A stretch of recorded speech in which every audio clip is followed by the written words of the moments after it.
Volume monitor, ठीक है, will talk about that. और उसके बाद ये लाइन है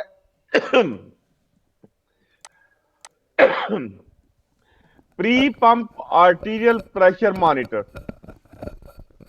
ठीक है। जी this is the pre pump arterial pressure monitor. Next is the saline port, यहाँ से आप आईवी फ्लूइड जो है सेलाइन इन्फ्यूज कर सकते हो जब कभी ब्लड प्रेशर पेशेंट का ड्रॉप होता है, तो यहाँ से सेलाइन इन्फ्यूज करते हो। ठीक है। Next is the blood pump segment, ठीक है, ये वाली जो है ब्लड पंप है, यहाँ पे ब्लड पंप सेगमेंट है। Next is the heparin infusion pump और हेपरिन लाइन है। और next is the dialyser inflow pressure monitor before the dialyser, dialyser inflow pressure monitor है। और फिर डायलाइजर के बाद this is the Venus line, यहां तक आर्टीरियल लाइन थी ये रेड वाली, और ये इज द वीनस लाइन जो डायलाइजर से बाहर जा रही है। तो ये वीनस लाइन में सबसे पहले ये एयर ट्रैप या एयर बबल ट्रैप जो है ये आता है, यहाँ पे चेम्बर है, और इससे वीनस प्रेशर मॉनिटर और होता है। उससे क्या हुआ? सर मैं म्यूट कर देती हूँ। वीनस सर किसी प्रेशर को भी ज्वाइन मॉनिटर कर है लो। यहाँ पे, जी सर ठीक है। ठीक है। और उसके बाद वीनस क्लैंप है यहाँ पे, वेन को क्लैंप करने के लिए whenever there is an alarm, इधर ड्यू टू डालिसेट प्रॉब्लम और due to blood flow problem, the line जो है वीनस रिटर्न के लिए जो लाइन है this will be clamped here because of this clamp जो है ना। और देन ये वीनस पोर्ट है, यहाँ पे वीनस ब्लड सैंपल पोर्ट है। और then this the venous needle, ठीक है। जी तो ये कंपोनेंट हैं ब्लड सर्किट की, will talk about each of these components. आप एक नीडल उठाएं, आर्टीरियल जो फिस्टुला नीडल, जी सर उठा लिए। और इसमें बताया मुझे क्या फीचर है खास, कोई चीज नजर आती है? सर 15 गेज की है ये वाली। हम्म, गेज उसका साइज बताया हुआ है, गेज वो 15 गेज की है। 15 गेज है, जी। ठीक। और और सर लेंथ जो है वो 25 है इसकी। 25 mm, ठीक जी है। सर बिल्कुल। 25 mm which is 1 inch। जी। नेक्स्ट। उसके बाद सर एक रेफरेंस लिखा हुआ है 508271। दिस इज उनका कैटलॉग नंबर होगा। जी ठीक है। जी। नेक्स्ट LOTA लॉट, वो BNNG 124। हम्म। उसके बाद नीचे डेट लिखी हुई है, मेरे ख्याल से मैन्युफैक्चरर डेट है 12/7/2020। ठीक, नहीं अब नीडल के मतलब स्पेशली बताइए क्या चीज नजर आ सर रही है बस आपको? इतना ही मेंशन हुआ हुआ है। मेंशन नहीं किया हुआ, नजर क्या आ रहा है? अच्छा नज़र जो आ रहा है, ठीक वो है। चीजें खोलो। जो लिखी हुई नहीं है आपको नजर आ रही। जी सर। सर एक नीडल है, उसके आगे क्लैंप लगा हुआ है। ये नीचे हम्म। बटरफ्लाई नीडल है। सर ध्यान से कीजिएगा, यहाँ नीचे से कर लें। विंग है, जी सर वो भी है, ऑरेंज कलर। और लेट्स सी, ये चीजें नजर आ रही हैं, जी सर आ रही है बिल्कुल। ठीक है। विंग नजर आ रहा है हाँ जी आपको, विंग भी है, ठीक है। ये ऑरेंज कलर का। उसकी ट्यूबिंग है, ये जी। विंग है। दिस इज हब, ये वाले ये वाइट यहाँ नजर आ रहा है, that is called as hub. और हब के ऊपर ये मार्क लगा हुआ है, डॉट लगा हुआ है, ये चीज इंडिकेट करती है, मार्क जो है, कि ये बेवल जो है इसका, दिस इज बेवल जो है तिरछी कटी हुई है नीडल आपकी जी सर ऐसे ही है। नजर आ रही है, जी दिस इज बिल्कुल। द बेवल, ठीक है। ठीक और है। ये बेवल की डायरेक्शन क्या है, ये आपको डॉट जो है इस पे नजर आएगी आपकी नीडल पे है, ये डॉट है? सर नहीं है। नहीं है, चलिए ठीक है। और उसके बाद ये बैक आई है, हाँ जी बैक आई है। बैक आई है। और ये जो बेवल है इसकी क्या चीज नजर आ रही है स्पेशली आपको? शार्प है, शार्प है। शार्प है, जी सर शार्प है। दोबारा देखो। सर लग तो शार्प ही रही है। चले, सिंपल नीडल्स सी। जो है fistula needles, there two types. ठीक है। One, those are with sharp tip, जी। जैसे कि ये आपके पास जो नीडल है, और दूसरी टाइप की नीडल होती है, दोज आर ब्लंट नीडल। ठीक है। ब्लंट नीडल जो है that is use for button whole technique. वो टॉक अबाउट फिस्टुला के बारे में बात करते हैं, तो बटन होल टेक्निक के लिए इस्तेमाल होती है, वो ब्लंट होती है आगे से। ठीक है। अब इसके बेवल को देखें गौर से, जी। क्या नजर आ रहा है? ये लोअर हाफ जो है इसका, जी सर। उस हाफ का और अपर वाले हाफ में कोई डिफरेंस है?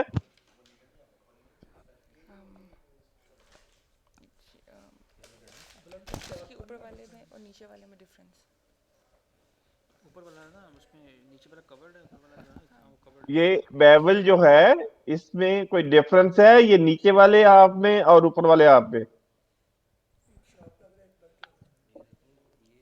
सर ठीक मैंने आपसे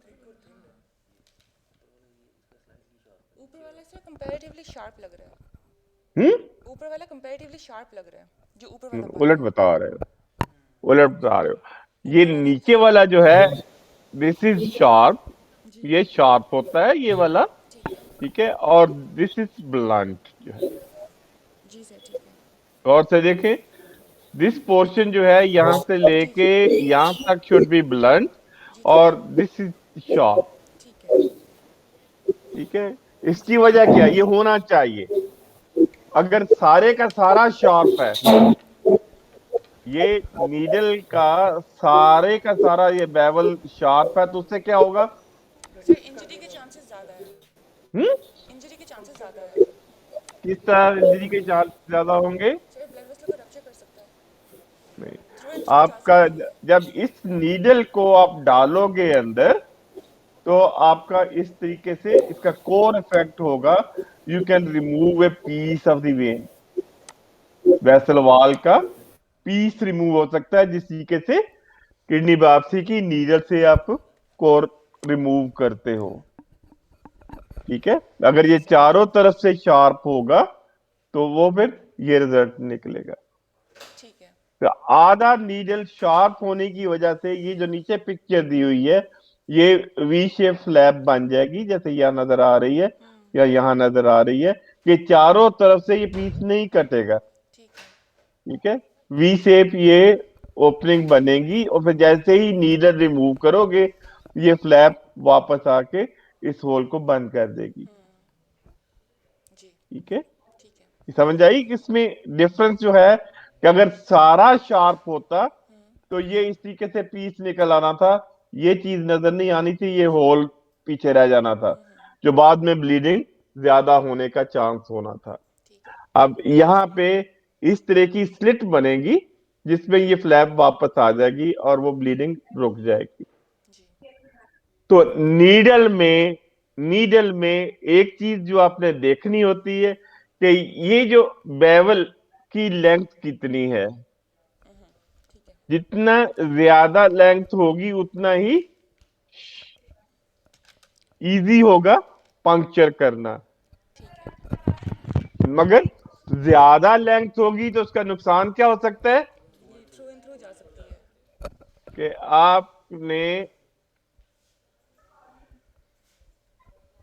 इस तरीके से ये थोड़ा सा पोर्शन बाहर रह सकता, ब्लड तो आ जाएगा अंदर, जी जी लीक हो जाएगा। बाहर आ जाएगा, मगर ये थोड़ा सा पोर्शन बाहर रह सकता है। ठीक ठीक है, है। तो ये इंटरमीडिएट, ना बहुत लंबा हो ज्यादा हो, ना बहुत छोटा हो।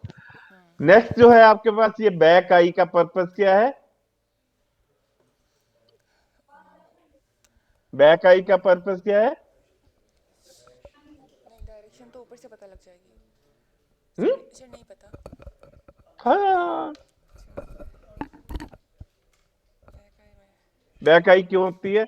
जब आप ब्लड पंप से आर्टियल ब्लड को बाहर निकाल रहे हो, तो ब्लड इज सक्ट।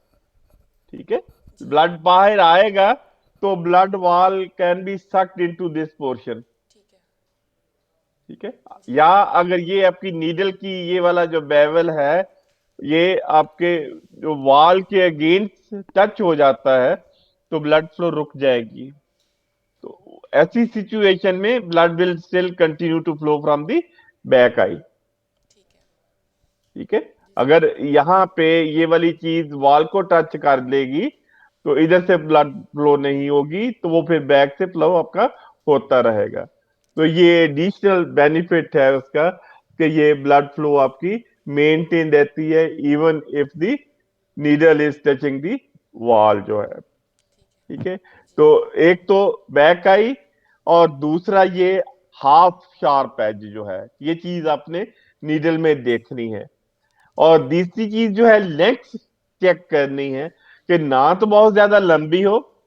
जी। ठीक है, लंबी होगी तो काउंटर पंक्चर करने का चांस ज्यादा हो जाएगा। शॉर्ट होगी तो नीडल जब डाली हुई है वेसल में थोड़ी सी भी बाजू हिलेगा तो बाहर आने का रिस्क होगा। तो length should be adequate.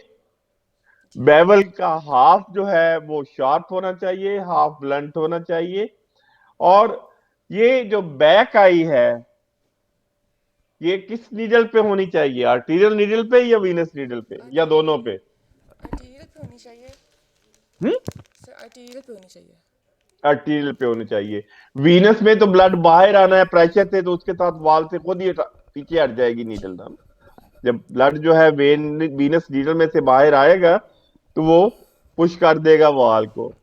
Arterial needle जो है वो सक करती है ब्लड को, तो फिस्टुला की वॉल जो है पेन की दैट कुड बी सक्ड इन। तो ठीक है, तो इसलिए ये जो आपकी आर्टीरियल नीडल है दैट शुड बी स्पेशली ये आई वाली यूज करनी चाहिए आपको। वीनस नीडल आप बगैर आई के यूज कर सकते हो। जी। तीसरी चीज जहां नीडल के बारे में, साइज गेज उसका। जी। ये आपने कितनी गेज बताई इसकी? 15 गेज। 15 गेज। 15 गेज से कितना ब्लड बाहर आ सकता है?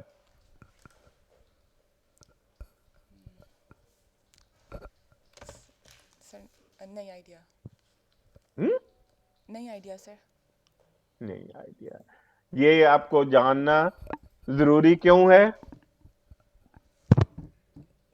क्यों जानना चाहिए? ताकि हमें आइडिया हो कि कितना ब्लड जो है वो ब्लड फ्लो रेट जो है उसके बारे में हमें पता लग जाए। आपने प्रिस्क्रिप्शन में ब्लड फ्लो लिखनी है कि भी 400 ml पर मिनट, जी सर। और वहां नीडल यूज कर रहे हो 17 गेज की, तो 400 ml तो बाहर नहीं आएगा ब्लड बिल्कुल। नीडल में से ना। जी सर। ठीक है, 400 ब्लड अगर आपने 400 ml ब्लड यूज करना है, बाहर निकालना है, तो 14 गेज की नीडल यूज करनी होगी। ठीक है। और ये 15 की गेज छोटी होती है। ये मैं आपको दिखाता हूँ, ये डिफरेंट फ्लो रेट जो है कि ये 14 gauge will give you blood flow rate of more than 450। 15 gauge जो है 350 टू 450। 16 gauge 250 to 350। और 70 gauge 200 to 250 blood flow rate देगी। अब अगर आपने ब्लड फ्लो रेट 350 रखना है तो वहां 16 या 70 वाली गेज वाली नीडल्स नहीं काम आएंगी। बिल्कुल। तो आपकी जो मेजॉरिटी जो ब्लड प्रिस्क्रिप्शन होती हैं ब्लड फ्लो की, वो ये 15 गेज की रेंज में होती हैं। ठीक है। 17 गेज कहाँ यूज होगी? जब लो फ्लो चाहिए होगा हम लोगों को, हम्म, जब लो फ्लो हम लोग को चाहिए होगा, जैसे फर्स्ट डायलिसिस जो हम करवाते हैं उसके अंदर। नया फिस्टुला है, ठीक है। बच्चे हैं, वेन का साइज छोटा है, जी। तो वहां आप 70 गेज की नीडल यूज करोगे। मगर रूटीन में कम से कम 15 गेज की। 14 गेज की डिसएडवांटेज क्या है? तो आपका पंक्चर साइट बड़ा बनेगा, उससे ब्लीडिंग ज्यादा होने का चांसेस है। 16 गेज का क्या होगा? उससे आपकी ब्लड फ्लो ज्यादा नहीं हो सकती 350 से। ठीक है। ठीक है, तो 15 गेज इज एडिक्वेट। तो अब आपने तीन चीजें कि गेज कितना होना चाहिए, लेंथ कितनी होनी चाहिए, बेवल का जो है फॉर्मेट क्या होना चाहिए कि हाफ शार्प और हाफ ब्लंट, और बहुत ज्यादा भी ब्लीक नहीं हो और कम ब्लीक भी ना हो, और बैक आई हो, specially for the arterial needle. Next चीज आ जाती है कि जब नीडल फिस्टुला में डाली है कभी, जी सर डाली है। हम्म, जी सर डाली है। डाली है, कैसे डालते हो? सर जो है ना अल्टीरियर सेगमेंट उसकी जो उसमें जो ब्लड फ्लो डायरेक्शन है ना, उसकी डायरेक्शन के अंदर towards the in the same direction हम अपने फिशुला की नीडल की डायरेक्शन रख के उसको प्रिक करते हैं। नहीं, नीडल डालने के बाद अंदर फ्लिप करते हो उसको, नहीं। नहीं सर। नीडल को फ्लिप करते हो? नहीं करते हो। सर पता नहीं। नहीं। ऑलराइट, अगर आपकी ओ,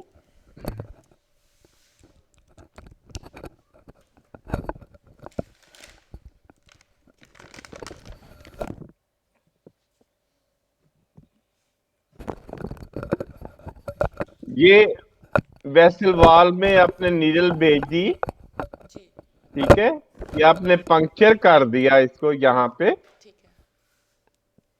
अब अगर आप इसको एडवांस करते हो नीडल को, क्या होगा? मैं चांसेस इसे ऑफ करता रप्चर ज़्यादा हो सकते हैं। ऑपोजिट वॉल को हम रप्चर कर सकते हैं। हूं। एक तो ये ऑपोजिट वॉल में एंडोथेलियल की इंजरी कर सकती है यहां पे ऐसे, जी बिल्कुल। और ज्यादा चांस होगा कि ये ऐसे थ्रू एंड थ्रू पंक्चर हो कर जाए। जाए। बिल्कुल। उसके लिए वीनस वेन में डालने के बाद नीडल को फ्लिप कर देते हैं, टर्न अराउंड कर देते हैं। उससे क्या होगा?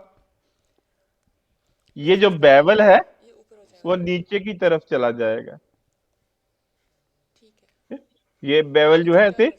नीचे की तरफ चला जाएगा, और जब आप इसको एडवांस करोगे तो ये फिर ऐसे जाएगा। ठीक है, आइडिया हुआ कुछ? जी सर हो गया बिल्कुल। बेवल, अगर आपके पास नीडल पड़ी हुई है, आप इसमें पंक्चर करके देखो, इसी की ट्यूबिंग को सीधा करके ऐसे पंक्चर करो ये ट्यूबिंग के और अंदर उसको आगे पुश करो, तो चांस होगा कि ये दूसरी तरफ इसके अंदर काउंटर पंक्चर कर जाए, अगर ऐसे जो है। और दूसरा काम यह करना है कि अपने ट्यूबिंग के अंदर डाल के जी नीडल को घुमा देना है ताकि बेवल नीचे की तरफ चला जाए, और फिर उसको आप एडवांस करो। ठीक है। अच्छा, नेक्स्ट, अगर आपने इस तरीके से नीडल डाली हुई है, जब इसको निकालते हो तो क्या करते हो? सर इसी तरीके से निकालते हो तो क्या करते हो? सर बिल्कुल इसी को ऑपोजिट करेंगे। आमतौर पर इसे सर फ्लिप बैक करेंगे और फिर उसे वापस खींच लेंगे।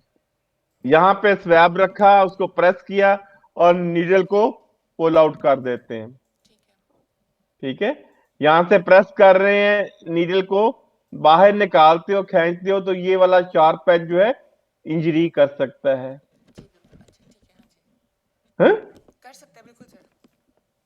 और अगर आप इस तरीके से उल्टी नीडल को जब आप निकालोगे, ऊपर से प्रेस भी किया हुआ है, तो चांसेस ऑफ इंजरी कम वो हो जाएंगे। इंजरी नहीं होगी। बिल्कुल। ठीक है, जी नुकसान क्या है इसमें, प्रॉब्लम क्या है? If you are not expert, जब आप इसको फ्लिप कर रहे हो जी तो वो आपकी नीडल जो है ऐसे रेज हो सकती है। ठीक है। जब रेज होगी तो क्या होगा? आपके ओपनिंग जो है ये वाली स्ट्रेच करेगी, होल बड़ा हो जाएगा। बड़ा हो जाएगा बिल्कुल। ठीक है, तो जब आप फ्लिप कर रहे हो, you will should be very careful कि ये नीडल फ्लिप हो, विंग्स जो हैं वो अपनी जगह पे रहें। विंग अपनी जगह पे नहीं रह सकते, वो उठेंगे जब ये वाला पोर्शन नीचे की तरफ जाएगा, तो नीडल आपकी ऊपर उठेगी। बिल्कुल। इस चीज को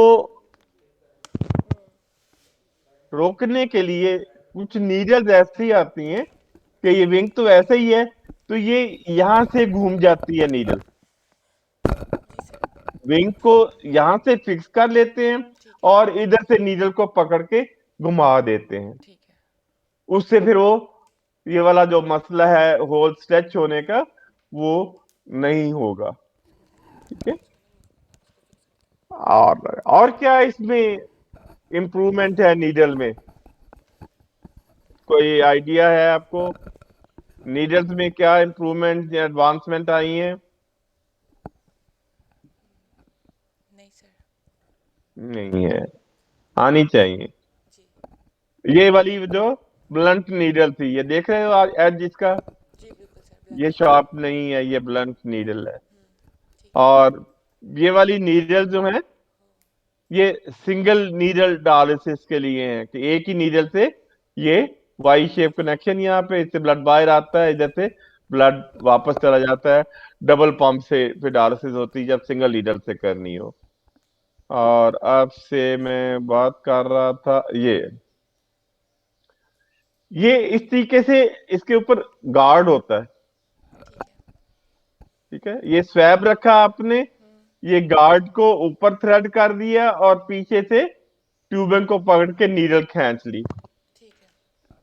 जब नीडल जो है इसके अंदर चली जाएगी, टिप भी इसके अंदर प्रोटेक्ट हो जाएगी, तो नीडल स्टिक का चांस जो है कम हो जाएगा। तो ये डिफरेंट किस्म के ये गार्ड्स हैं, ये वाला जैसे ये वाला जो है नीडल गार्ड कहते हैं, मास्टर गार्ड प्लस, तो ये वाला स्पेसिफिकली है। और ये नीडल गार्ड जो है जब नीडल को रिमूव करते हैं उस वक्त ये यूज उसमें होता है फीचर कि ये नीडल को कवर कर देती है ताकि नीडल स्टिक ना हो सके। जी ठीक है। ठीक है, तो अब नीडल के बारे में कितनी चीजें हो गई आपको? लेंथ हो गई, गेज हो गई, गेज के मुताबिक ब्लड फ्लो। ठीक है, उसके बाद बेवल की size, back I, overall needle की लेंथ, और ये विंग फिक्स है या उसमें से नीडल रोटेट हो सकती है। ठीक है, फिर शार्प नीडल, शार्प टिप और ब्लंट नीडल। बिल्कुल।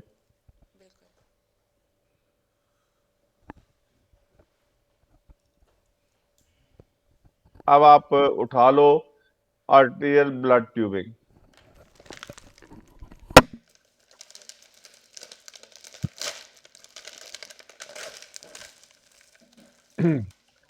आपके पास जो ब्लड ट्यूबिंग है इसमें कितना ब्लड बाहर आ जाएगा?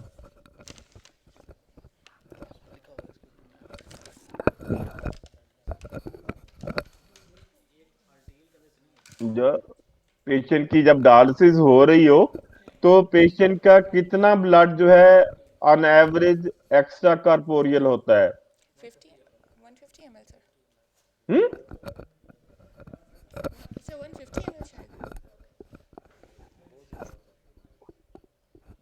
आप लोग बोल नहीं सही रहे हो कि मुझे ये सुनाई दे रहा है? वो सर अभी आ रही है आवाज़?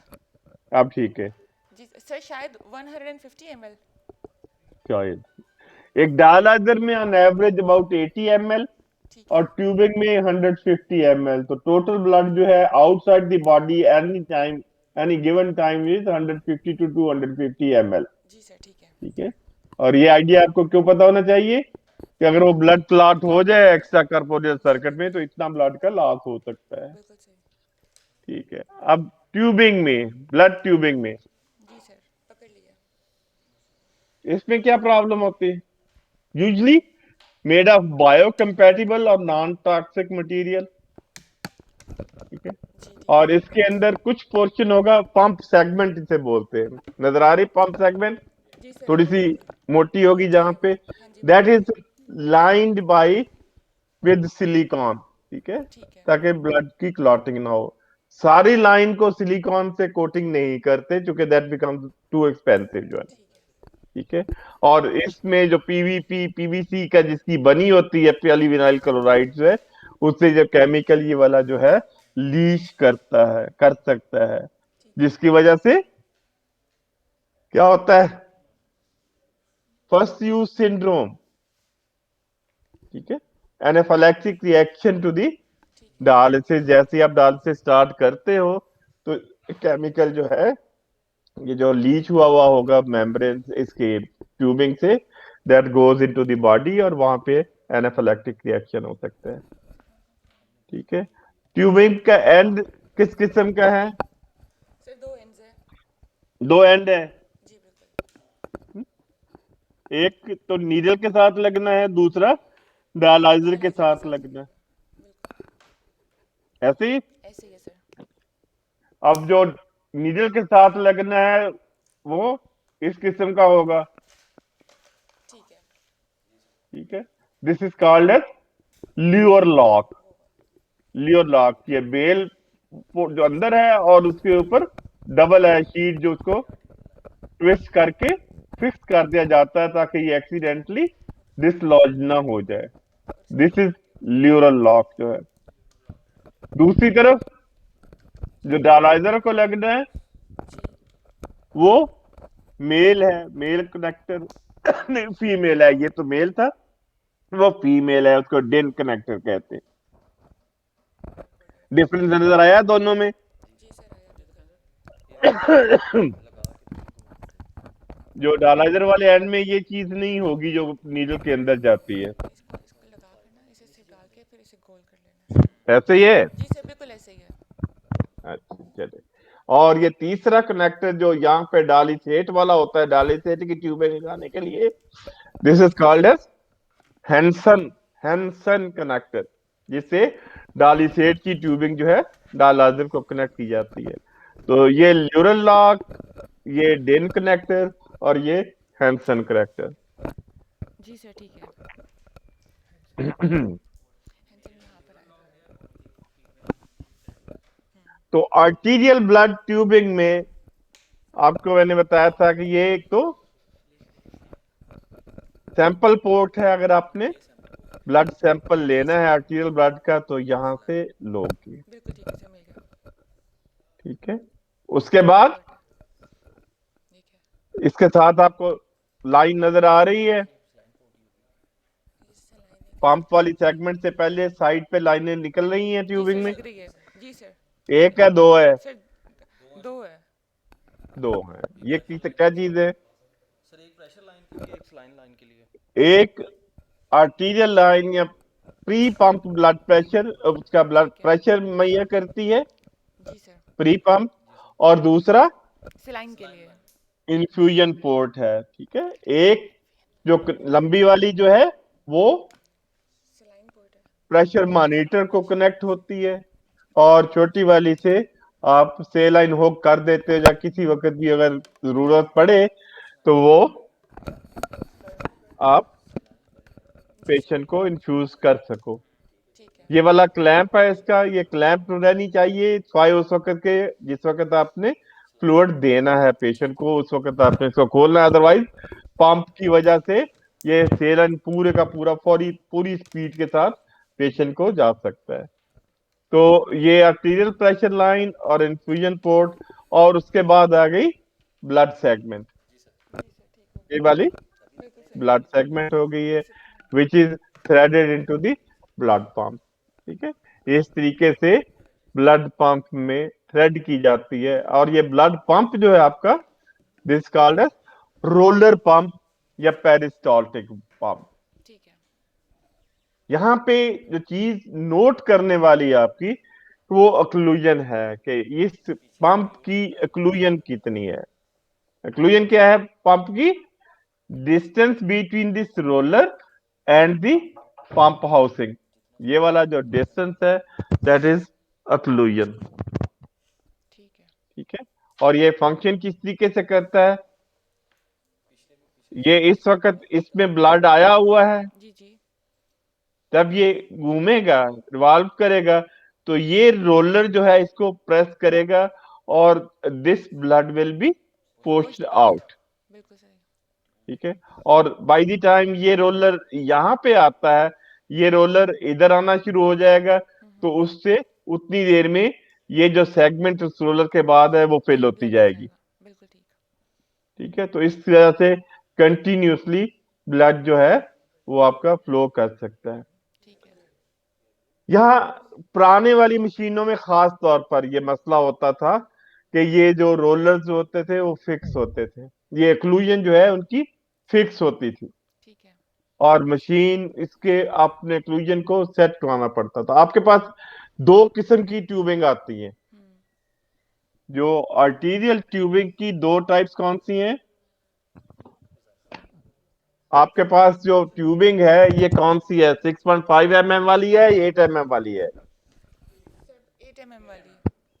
ये 8 mm वाली, 8 mm वाली क्या है? तो वो इस कंक्लूजन के मुताबिक है कि इसमें डिस्टेंस जो है वो 8 mm की ट्यूबिंग के मुताबिक होगा। ठीक है, बिल्कुल सही। ठीक है, अगर यहाँ पे हम 8 mm वाली ट्यूब डालेंगे और 6.5 mm वाली एक्लूजन यूज करोगे तो क्या होगा? वो ठीक नहीं होगा क्यों नहीं ठीक होगा? सर, क्योंकि वो ब्लड जो है वो लीक कर जाएगा, वहां से बैक आ जाएगा। पंप जो है, अब ये सेगमेंट जो है बहुत ज्यादा प्रेस होगी जिससे रप्चर हो सकता है। बिल्कुल सही। ब्लड के अंदर जो उसे फ्लो कर रहा है आरबीसी की हेमोलिसिस हो सकती है। ठीक है। ठीक है, और तीसरा जो है आपकी ब्लड फ्लो पूरी नहीं मिलेगी, क्योंकि ये अगर पूरी तरह प्रेस हुआ है जोर से तो वापस इसने टाइम नहीं होने लगेगा वाला, थोड़ा सा उसको दोबारा फुल खुलते होने में। हुए, ठीक है। जिससे उसकी फिलिंग कम हो जाएगी, जिससे ब्लड फ्लो भी आपकी कम हो जाएगी। तो ये पंप की सेटिंग जो है, ये कैलिब्रेशन जो है, वो आपको पता होना चाहिए कि आपने कौन सी ट्यूबिंग यूज कर रहे हो और पंप की सेटिंग जो है उसके मुताबिक है कि नहीं है। जी ठीक है। ठीक है, जी और सर। आजकल जो नई मशीनें आ रही हैं उसमें ये स्प्रिंग लोडेड होते हैं, यहाँ स्प्रिंग होता है इसमें, वो ऑटोमेटिकली उसके मुताबिक प्रेस कर देते हैं ट्यूबिंग को। ठीक है। ब्लड फ्लो कैसे डिटरमिन होती है? इस ल्यूमन के अंदर जितना ब्लड है, ठीक है, तो पंप के एक साइकिल से उतना ही ब्लड आगे चला जाएगा। एक रेवोल्यूशन से जितना ब्लड जिस ट्यूबिंग में है वो आपका आगे चला जाएगा। ठीक है। तो ल्यूमन में जितना ब्लड है उसको आप मल्टीप्लाई कर दोगे, वॉल्यूम के कितने रेवोल्यूशंस पर मिनट जो है पंप रोटेट कर रहा है। ठीक है। ठीक है, जब आप ब्लड फ्लो सेट करते हो किस मशीन की, उसमें क्या करते हो आप? सेट किया है? सर ऑर्डर से लिखते ब्लड फ्लो कभी सेट किए? सर, खुद से सेट नहीं किया। हाय, मैं आपको एक बात बताऊं, जी सर। जब मैं फेलोशिप कर रहा था इसमें नेफ्रोलॉजी में, तो ये डायलिसिस की मशीन पूरी डिसेंबल करके दोबारा असेंबल करते थे। जब डायलिसिस में रोटेशन होती तो ये सारा काम करते थे खुद। मशीन सेट करना तो बहुत दूर की बात है, जी सर। मशीन को भी सेट करते थे। ठीक है। अच्छा, आज तो करते हैं सर। अब जो आपको उस नाप से या जो डिजिटल बटन है, जो टच बटन से उसकी स्पीड को आप एडजस्ट करते, तो क्या करते हो आप? इस पंप की मोटर का करंट जो है एडजस्ट करते हो, उसको पंप को स्लो या फास्ट कर तेज देते हैं। करते हो। ठीक है। ठीक है, जितनी साइकिल्स या रेवोल्यूशन ज्यादा होंगी उतना ही ब्लड जो है आपका ज़्यादा जाएगा। फ्लो रेट जो है ज्यादा हो जाएगा। ठीक है। ठीक है, जी। तो आपने इसका ल्यूमन में कितना ब्लड होगा उसको कैसे कैलकुलेट करोगे? सिलेंडर का वॉल्यूम कैसे रिमूव मालूम करते हैं? सर पाई आर स्क्वायर से। Pi r square into length. Length, length of the fiber. जी ठीक है, बिल्कुल। तो इसका इनर डायामीटर, उसका आर हाफ रेडियस, उसका स्क्वायर मल्टीप्लाई बाई पाई और मल्टीप्लाई बाई लेंथ आपकी, तो ये आपको इस ब्लड का वॉल्यूम दे देगा। उसको मल्टीप्लाई कर दो रेवोल्यूशन पर मिनट, तो जी आपकी ब्लड फ्लो रेट आ जाएगी। बिल्कुल ठीक। अगर आपके ब्लड पंप ज्यादा स्पीड से रन कर रहा है, जी 300 400 से ज्यादा हो रहा है, तो क्या होगा? अगर पंप बहुत स्पीड से है तो क्या होगा? सर बहुत बहुत स्पीड से ब्लड जाएगा आगे, ब्लड फ्लो ज़्यादा हो जाएगा। नहीं, कि ये जो सेगमेंट है इसकी फिलिंग के लिए सर टाइम ही नहीं टाइम कम होगा। मिलेगा, उस टाइम कम मिलेगा। ए- ठीक है। एक रोल ने स्क्वीज किया तो उतनी देर में दूसरा रोलर आ जाएगा, जी बिल्कुल ठीक है। तो उससे उसको मेरी फिल टाइम करने के लिए टाइम कम हो जाएगा। जी सही है। ठीक है, ठीक तो है। वो उस तरीके से फिर क्या होगा कि जो पंप आपने सेट किया है कि ब्लड फ्लो इतनी चाहिए मुझे, जी एक्चुअल ब्लड फ्लो से कम होगी, ठीक है। डिस्क्रिपेंसी होगी जो ब्लड पंप की फ्लो रेट जो है जो आपने सेट किया है और एक्चुअल ब्लड फ्लो कितनी है। ठीक है ठीक है, जी। ये फार्मूला आपका ब्लड फ्लो रेट का कि रेवोल्यूशन पर minute multiply by blood volume. Blood volume in the pump segment, और ब्लड वॉल्यूम जो है पंप सेगमेंट में पाई आर स्क्वायर इनटू लेंथ, और डिस्क्रिपेंसी हो जाएगी अगर आपकी ब्लड फ्लो का वो पंप का रेट ज्यादा है। 9% एरर हो जाएगा अगर ब्लड फ्लो 180 टू 200 है, मोर देन 10% अगर ब्लड फ्लो रेट आपने सेट किया है 300 ml पर मिनट में, और 15% से ज्यादा एरर हो जाएगा अगर आपका पंप जो है वो पंप रेट जो आपने 400 ml पर मिनट से ज्यादा रखा है। अब आपने नीचे जाओगे तो फ्रजीनियस की मशीन पे आपने देखना है, एक तो पंप की स्पीड पे पंप का फ्लो रेट कितना है वो लिखा हुआ होगा, ठीक है और एक डिस्प्ले अलहदा होगी जिसमें वो लिखा हुआ कि भी एक्चुअल ब्लड फ्लो कितनी है। जी सही है। ठीक है, तो मशीन जो है ऑटोमेटिकली कैलकुलेट कर देती है कि ये वाला इस फ्लो रेट पे कितना एरर होगा, उसकी वजह से वो मशीन कैलकुलेट करके बता देती है कि अगर आपने पंप इस स्पीड पे सेट किया हुआ है इस फ्लो रेट पे तो एक्चुअल ब्लड आपको ये मिलेगा, वो सेपरेट फिगर उस पे डिस्प्ले हो जाती है फजीनस की मशीन में। ठीक है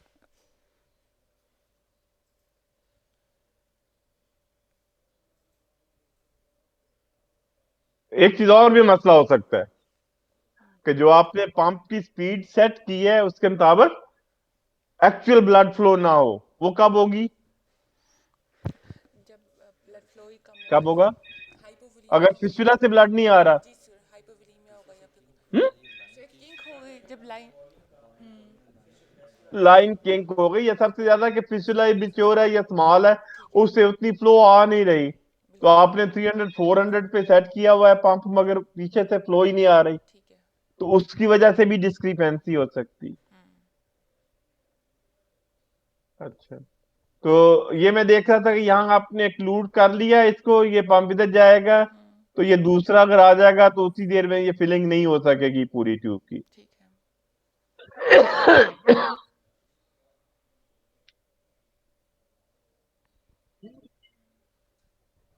अच्छा,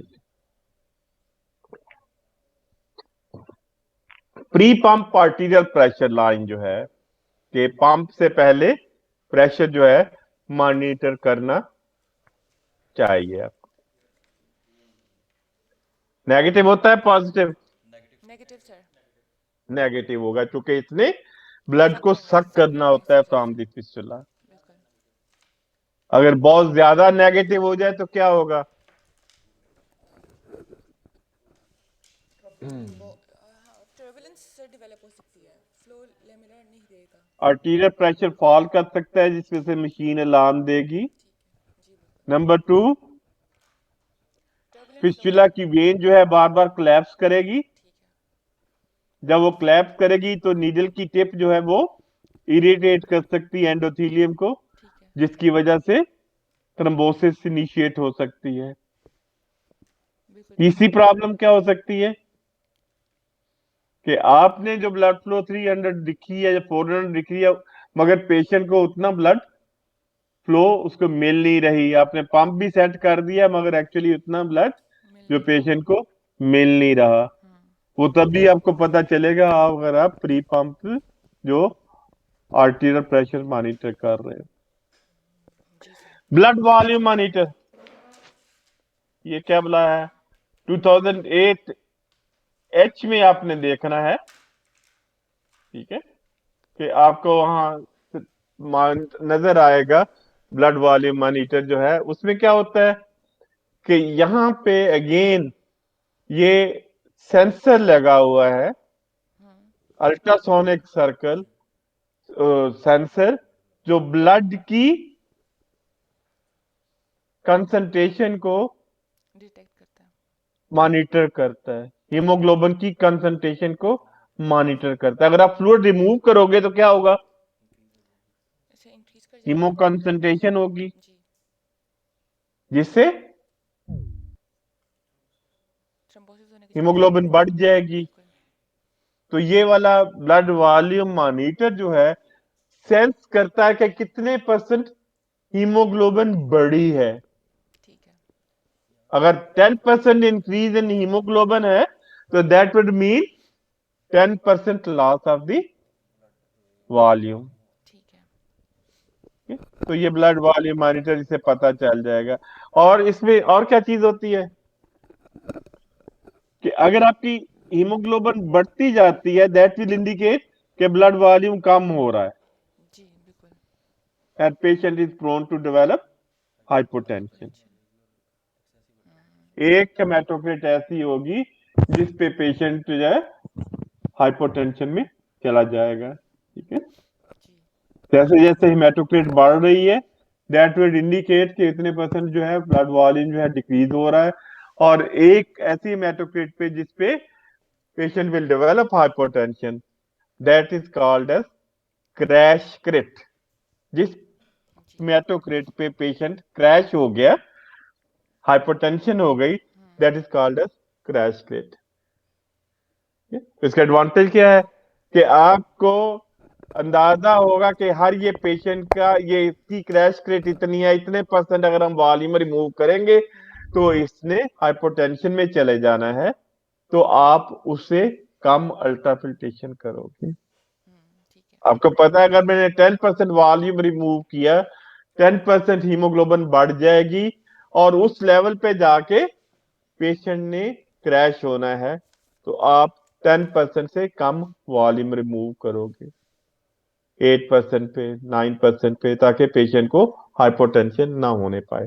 तो ब्लड वॉल्यूम मॉनिटर का पर्पज ये होता है, और ये हर हर मशीन पे नहीं होती, और उसके लिए ट्यूबिंग भी कि ये सेगमेंट जो ब्लड वॉल्यूम इस सेंसर के अंदर जानी है वो भी स्पेशल होती है। ठीक है, तो इसके बाद प्रेशर मॉनिटर ये है आपका प्री आर्टियल प्रेशर था। अब ये पंप की सेगमेंट के बाद हेपरिन इन्फ्यूजन पंप आ गया आपके पास। जी सर ठीक है, हेपरिन इन्फ्यूजन पंप का क्या फंक्शन है आपको कि ब्लड को क्लॉट नहीं होने देगा सर क्लॉट होने से बचाना है। ठीक है ठीक है, तो ये आमतौर पर सिरिंज पंप होता है, पिस्टन पंप, रोलर पंप भी हो सकते हैं। और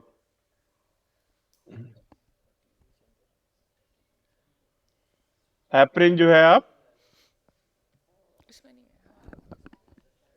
बोलस इंटरमीडिएट भी दे सकते हो और इन्फ्यूजन भी दे सकते हो। बिल्कुल सर ठीक है, इंटरमीडिएटली बोलस और कंटिन्यूस इन्फ्यूजन जो है ना आपकी ठीक है ब्लड वॉल्यूम मॉनिटर के बारे में बात कर ली है। अब आप आ जाते हो वीनस लाइन की तरफ, जो जहां से शुरू होती है। तो वीनस लाइन में सबसे इंपॉर्टेंट पार्ट जो है that is the air trap. आपने वीनस लाइन उठाए, जी सर उठा लिया उसके ऊपर आप ये चैम्बर देख रहे हो, एक खोलो खोलो चैम्बर नजर आया, जी सर जो ट्यूबिंग एंड जो डायलाइजर को लगती है उसको ट्रेस करते जाओ तो आगे जाके ये चैम्बर आ जाएगा, और उसमें से साइड से दो ट्यूबें निकल रही होंगी ऊपर, जी सर हैं? जी सर है ये चैम्बर मिला है, और दो ट्यूबिंग होगी इसमें से बाहर आ रही, दो या तीन भी हो सकती हैं, दो तो मस्ट है। हाँ डायलिसिस से स्टार्ट करेंगे ना हम आगे फिर उसके हैं? बाद जी सर दो ट्यूबिंग निकल रही है इस जी सर चैम्बर में निकल से, रही है एक मेन ट्यूबिंग इन और आउट के अलावा, जी सर उसके अलावा दो निकल रही है एक इनमें से छोटी है और एक वीनस बड़ी है प्रेशर मॉनिटर करने के लिए है, जी सर और दूसरी ट्यूब है जो एयर फ्लूइड लेवल एडजस्ट करने के लिए इस चैम्बर में। ठीक है अगर ये चैम्बर भर जाए ब्लड से जी ठीक है तो आपको ब्लड फ्लो होता नजर नहीं आएगा, बिल्कुल सही है तो उस ट्यूबिंग में से थोड़ी सी एयर इंजेक्ट कर देते हो ठीक है ताकि वो एयर फ्लूइड लेवल बढ़ जाए और ऊपर से ब्लड जो है उसकी स्टीम जो है आपको नजर आ जाएगी। ठीक है सर ठीक है, और दूसरी ट्यूबिंग जो है वीनस प्रेशर मॉनिटर को चली जाती है। ठीक है। और इसके ऊपर यहाँ पे एयर डिटेक्टर होता है। जी ठीक है। एयर डिटेक्टर भी दो टाइप के हैं, एक विद फोटो सेल जिसमें लाइट डालते हैं, और दूसरा अल्ट्रासोनिक रेज की वजह से। ठीक है। जो लाइट वाला तो यहाँ लगता है, जी। ठीक है। अब अगर इसमें एयर आ जाए, ब्लड नीचे चला जाए, यहाँ पे ब्लड का लेवल, यहाँ एयर हो जाए, तो this air detector will sense के अब इसमें एयर आ गई है, और मशीन अलार्म देगी और ये पंप को बंद कर देगी और इस वीनस लाइन को यहाँ पे क्लैंप कर देगी। ठीक है। तो फिर क्या करोगे आप?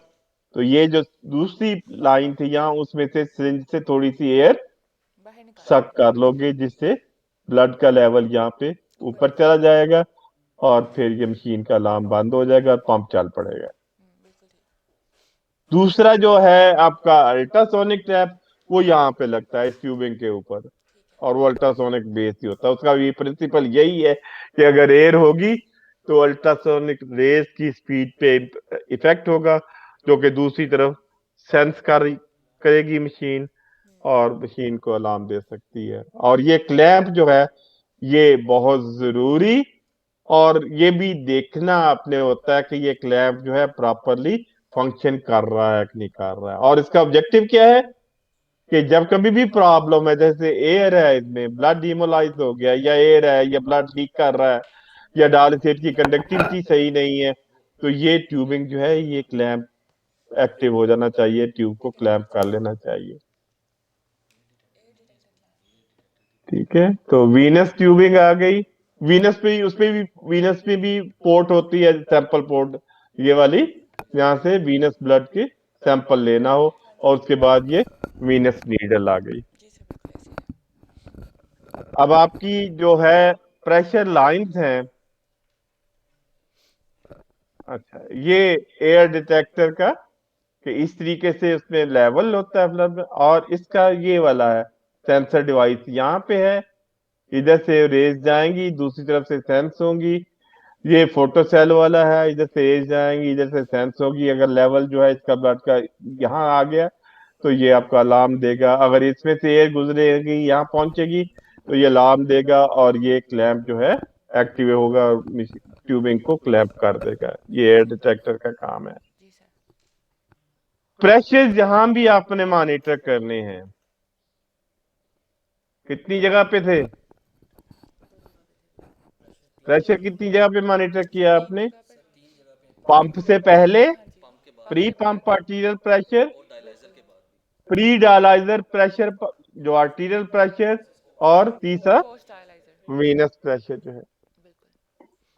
प्रेशर जहां भी मॉनिटर करने हैं, आपकी ये जो ट्यूबिंग यहां से जाती है, वो जो मैनोमीटर मॉनिटर मशीन के अंदर लगा हुआ है, उसको प्रोटेक्ट करने के लिए you have to always use this what's called as transducer protector. ठीक है, आपके ट्यूबिंग को लगा हुआ है, जी सर लगा हुआ है। लगा हुआ है। इसके अंदर क्या है? यहाँ एक मेम्ब्रेन होगी, व्हाइट सी नजर आ रही होगी, जी सर है ना?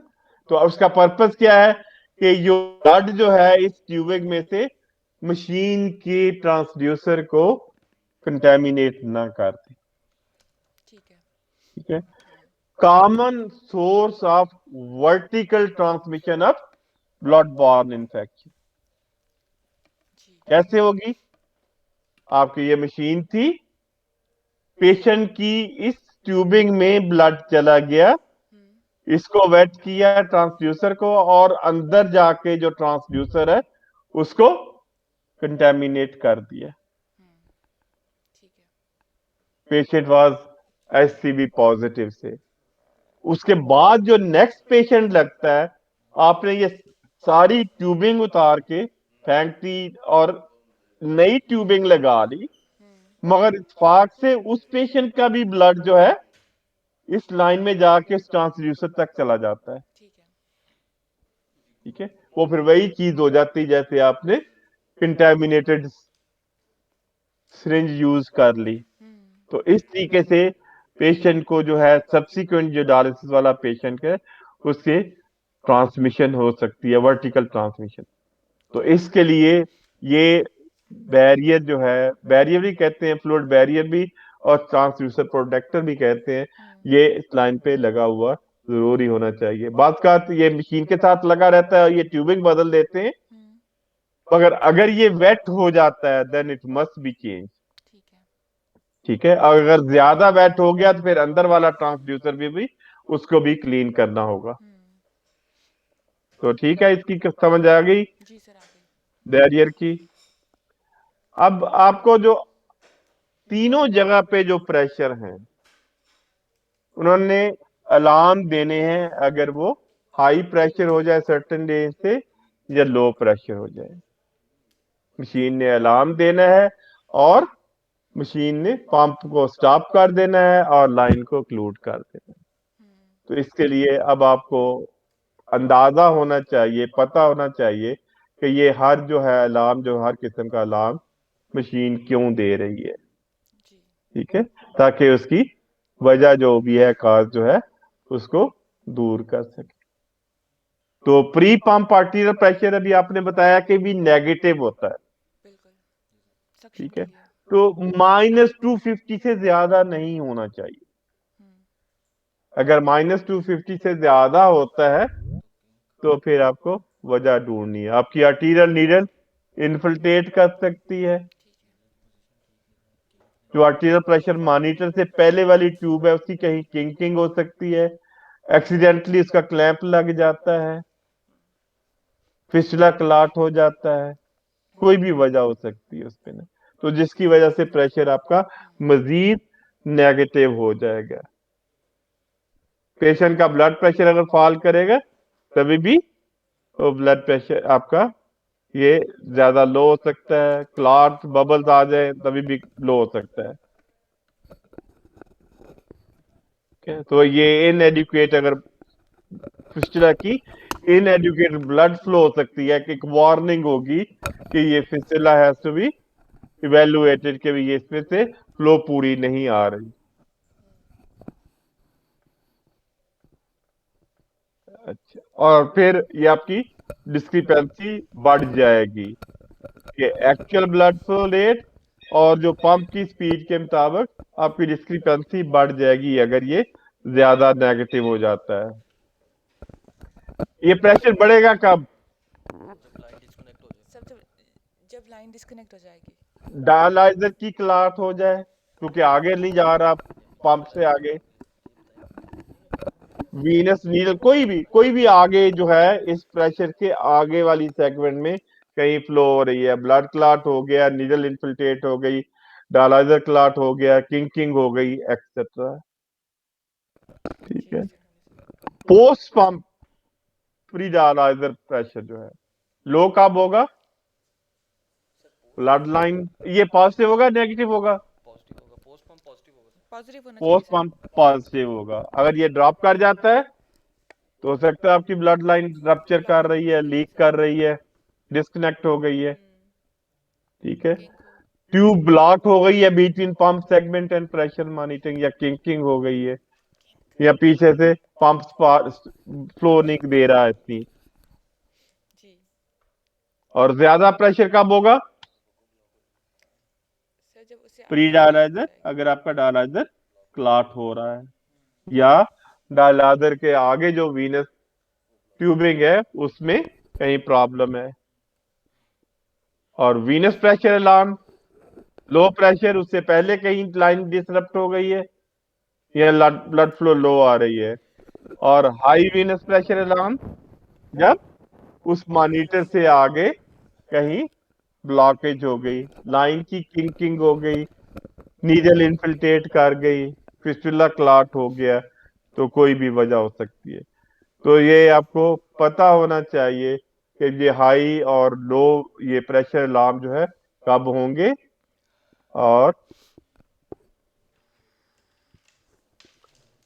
ये एयर लीक डिटेक्टर को भी जब मशीन को प्राइम करते हैं तो इसकी फंक्शन को भी चेक करते हैं। जब सेलाइन से प्राइम किया हुआ है तो उसमें से फ्लूइड का लेवल ड्रॉप करके देखते हैं कि ये लीक जो है एयर डिटेक्ट हो रही है कि नहीं हो रही। ये मशीन से पहले चेक करना होता है। एयर की एंट्री कहां से होती है? कितनी एयर सिग्निफिकेंट है? हुँ? कितनी एयर लाइन में चली जाए तो दैट कुड कॉज प्रॉब्लम। नहीं नहीं बहुत रफली पंप 1 ml पर केजी पर मिनट, ठीक है, 1 ml पर केजी पर मिनट अगर इन्फ्यूज ट्यूब में से गुजर रही है तो दैट कुड कॉज प्रॉब्लम। या 60 to 120 ml जो एयर चली गई है अंदर तो वो चली जा सकती है। ये फोम या माइक्रो बबल्स बनाएंगी, उससे क्या होगा? पल्मोनरी कैपिलरीज में एम्बुलस बन सकता है, ब्लड फ्लो स्टॉप हो सकती है। कहां से आती है? क्या चीज एयर कहां से आ सकती है? एयर सर प्रिक करने के दौरान नीडल, नीडल के साथ ट्यूबिंग अगर प्रॉपरली नहीं लगी, जी ठीक है ठीक है, बिल्कुल वीनस कैथेटर की जो लाइन थी ऊपर लगी हुई चैम्बर में वो खुली रह गई। इन्फ्यूजन यहां से दे रहे हो, वो ब्लड आपका एम्प्टी हो गया। तो ये चीजें देखनी होती हैं। और ये जो क्लैंप है जो उसने वीनस क्लैंप पे, ये 800 मिलीमीटर ऑफ मर्करी तक प्रेशर जो है विथस्टैंड कर लेना चाहिए। ठीक है और फेल सेफ डिवाइसेस दो होती हैं, कौन सी हैं? एक तो ये वाला जो वीनस क्लैंप है और दूसरा रोलर पंप। आपका रोलर पंप जब स्टॉप होगा तो रोलर्स ने ट्यूबिंग को बिल्कुल प्रेस किया हुआ होगा, ठीक तो है उसकी वजह से भी जो ब्लड जो है वो उसमें से नहीं गुजर सकेगा। तो इस दो जगह से आप सर्किट को आइसोलेट कर सकते हो अगर कोई भी प्रॉब्लम हो, फेलियर हो, ताकि ये ब्लड गलत जो है वो पेशेंट को ना चला जाए। जी चले, ये दो चीजें और मैंने आपसे सिर्फ बतानी है, ये आपको आइडिया होना चाहिए। कहीं कोई पूछ लेता है या कहीं आप को बाहर जाते हो तो वहां चीज नजर आ जाती है। एक ये सॉर्बेंट डायलिसिस है। ठीक है सॉर्बेंट डायलिसिस में क्या होता है? एब्जॉर्प्शन जो होता है वो होगा सर एब्जॉर्प्शन हम्म? होगी एक्टिवेटेड इसमें सॉर्बेंट डायलिसिस में डालिसेट सर्किट पे एक ये कार्ट्रिज यूज होती है, ठीक है। इस कार्ट्रिज में क्या होता है? एक्टिवेटेड कार्बन है, कार्बन है next is urease urease enzyme है, फिर ये जिरकोनियम फॉस्फेट है, ठीक है और उसके बाद zirconium zirconium oxide oxide and और कार्बोनेट जिरकोनियम कार्बोनेट है। ठीक है ये 1 2 3 4 चीजें इस कार्ट्रिज में होती हैं। और जो स्पेंट डालिसेट है, जो डालाइजर से बाहर आ रहा है, वो वापस इस कार्ट्रिज में से गुजारा जाता है। जब वो इस डालिसिस में गिरेगा तो ये कोई भी जो है टॉक्सिन्स वगैरह वो इस पे एब्जॉर्ब हो जाएंगी। यूरिएज एंजाइम यूरिया को मेटाबोलाइज कर देगा, जिरकोनियम फॉस्फेट और ये वाले जो हैं क्रिएटिनिन और फॉस्फेट वगैरह को बाइंड कर लेंगे। तो यहाँ से वो डायलिसिट फ्रेश बाहर आ जाएगा, which will be recycled into the dialysis. इसकी एडवांटेज क्या है कि नॉर्मली आप कितना वाटर चाहिए एक डायलिसिस के लिए?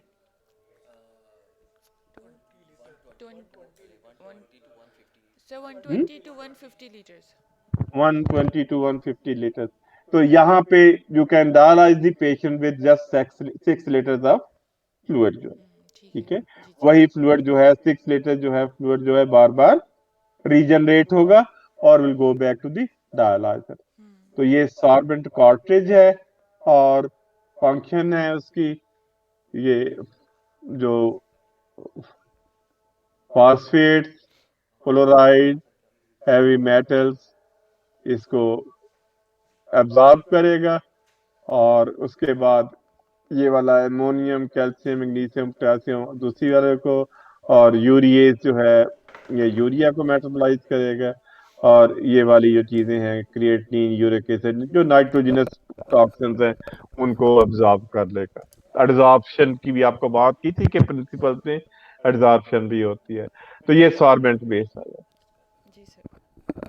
नेक्स्ट जो है ये मशीन जो है नेक्स्ट स्टेज सिस्टम 1, ये वाली मशीन अबाउट 70 पाउंड वेट है इसका, और ये मशीन जो है यूजली यूज होती है होम डायलिसिस के लिए।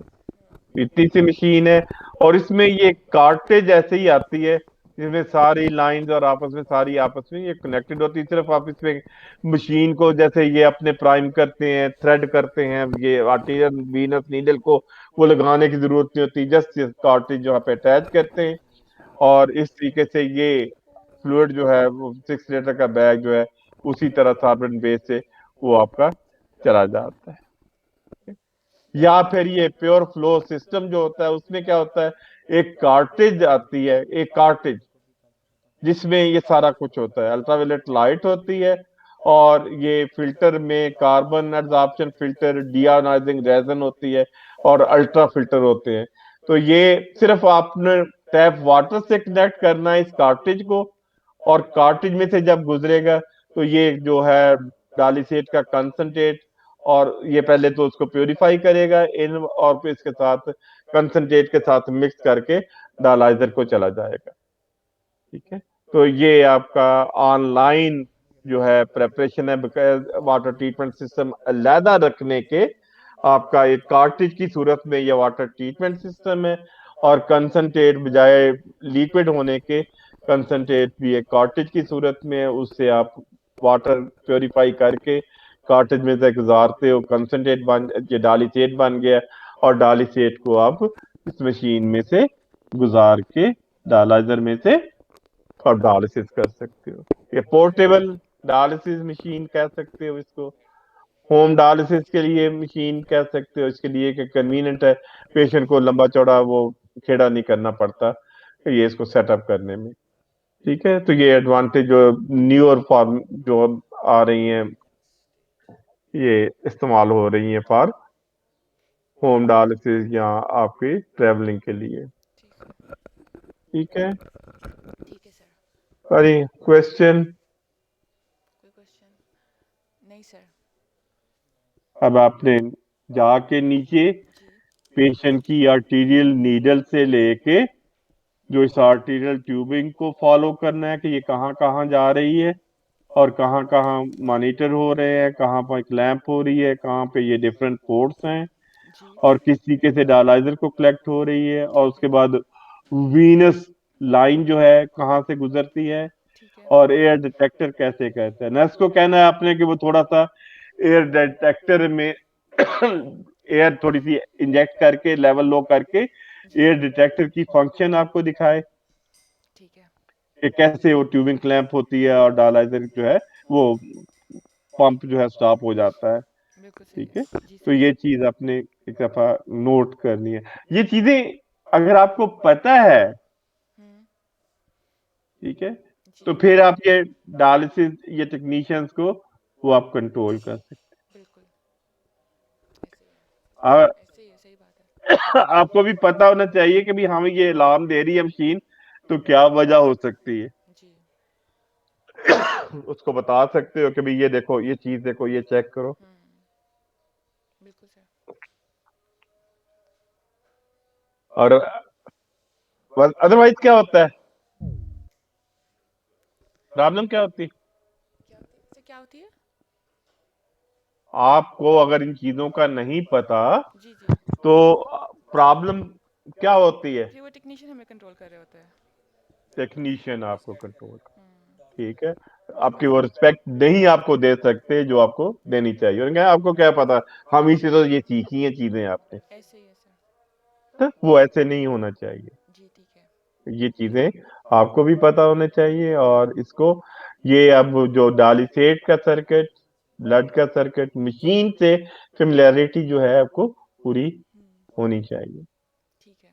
इससे रिलेटेड जो प्रॉब्लम्स पैदा होती हैं मशीन में, आगे जब अगर आप डायलिसिस की कॉम्प्लिकेशंस की बात करेंगे तो ये बैकग्राउंड में ये चीजें आपको पता होनी चाहिए। जी ठीक है। ठीक है, सब लोग जाके या दो दो तीन तीन ग्रुप बना के जाके एक दूसरे से डिस्कस करके ये जितनी बातें की हैं सारी बिल्कुल सर। कि थोड़ा सा क्या करना है, आर्टीरियल ट्यूबिंग को थोड़ा सा किंग करके देखना क्या होता है। ठीक है। ठीक है, इसी तरह वीनस लाइन को थोड़ा सा किंग करके देखना या उसमें थोड़ा सा क्लैंप लगा के देखना क्या होता है। ठीक है। एयर डिटेक्टर में एयर इंजेक्ट करके देखना है कि क्या होता है उसका लेवल काम करके। ये बिल्कुल। 3 काम जरूर करने हैं जी सर ज़रूर। कि आपने प्री पंप जो है आर्टीरियल प्रेशर को चेक करने के लिए आर्टीरियल नीडल को थोड़ा सा प्रेस कर दें या क्लैंप कर दें। ठीक है सर। इसी तरह वीनस नीडल को थोड़ा सा क्लैंप कर दें और उसका लेवल जो है लो करने के लिए थोड़ी सी एयर इंजेक्ट करके देख लें कि लेवल थोड़ा सा कम हो जाए तो क्या करता है एयर डिटेक्टर। ये इसकी फंक्शन जो है आपने चेक करनी है मशीन की। ठीक है सर। ठीक है, जी सर। तो एक दफा आपको चेक करोगे देखोगे फिर ज्यादा चांसेस में याद रहेंगे। जी बिल्कुल। Any question no sir. है? नहीं सर। ओके,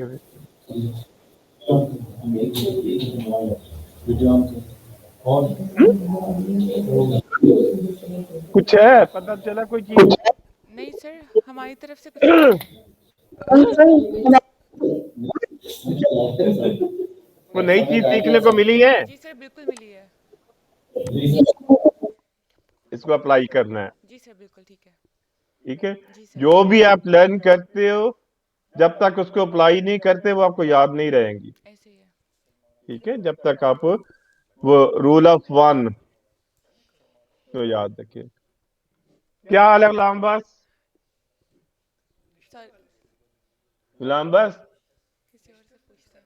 नहीं सुन रहा। म्यूट हुआ सर, म्यूट है सर। ठीक हो? जी सर मैं ठीक हूँ। म्यूट की जरूरत है। ये सर मैं ठीक हूँ। बच्चों को कुछ आइडिया हो रहा है, समझ आ रही है?